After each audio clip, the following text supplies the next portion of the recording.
evening to everyone. My name is Meher Kapoor and I am a legal intern with Lexis and Company, also a third year law student studying in DME Law College, Noida.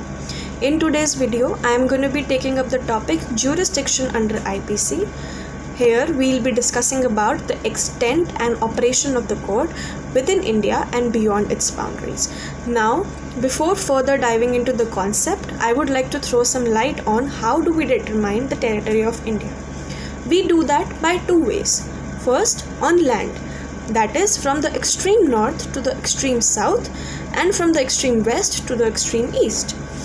Now, when it comes to water, it is a little difficult to determine one's territory as compared to on land, but up to 12 nautical miles from the appropriate baseline is our territory. Beyond that, we don't have any control.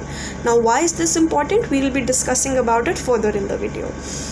So, jurisdiction under IPC is divided into two categories: intra-territorial operation and extraterritorial operation.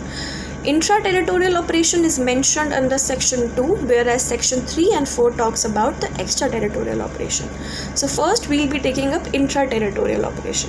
As the name suggests, intra-territorial, that means within the territory of India.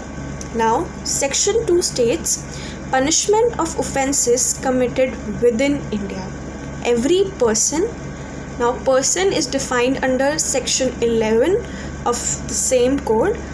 It says irrespective of nationality or allegiance, rank, status, caste, color or creed, includes citizens, non-citizens or foreigners, shall be liable to punishment under this code for every act that a person has done and omission, something the person has failed to do.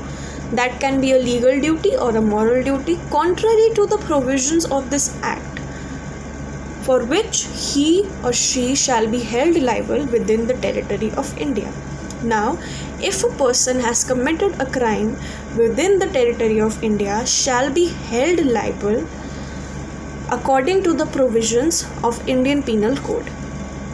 Now, there are certain exceptions to section 2, that are a person of a high rank, head of a foreign government, ambassador or diplomatic agents. We have excluded these dignitaries from section 2 because or according to some conventions, agreements or understanding between nations, right?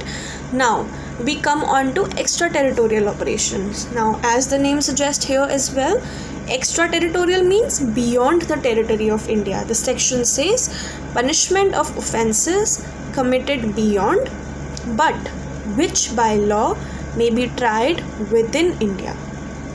Any person liable who has committed a crime either as a perpetrator or as a victim by Indian law to be tried in the same manner if such act had been committed in India and shall be dealt with according to the provisions of this code.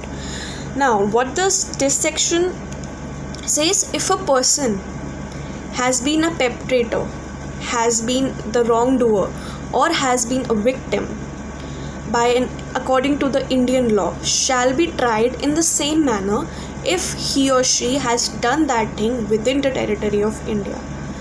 Right? If a person has committed a crime beyond the territory of India and or has been involved in a crime as a perpetrator or a victim, but by Indian law is to be tried within the Indian territory, shall be treated the same way. Now here is where the extradition treaty comes into force and section 187 and 188 of the CRPC. These sections or extradition treaty plus the section 3 determines if the person is to be tried within the territory of India if he or she has committed any crime outside our territory.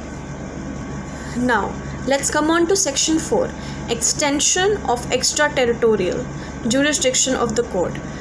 Here we will be seeing how is the extraterritorial operation is extended upon waters and air, right? So the provisions under this section are: any person or citizen of India in any place without or beyond Indian territory. Any person who has been on a ship or an aircraft registered in India, wherever it may be. Any person without or beyond targeting a computer resource local in India. So here they are talking about two things. If a person is on a ship or an aircraft that is registered in India, or if a person is targeting a local computer resource that is also located in India, that person shall also be held liable under the provisions of this code.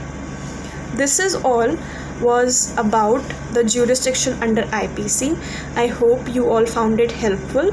For more such videos, please do subscribe to our channel, and do not forget to like, share, comment and subscribe. Thank you so much. We will be seeing you all in our next video.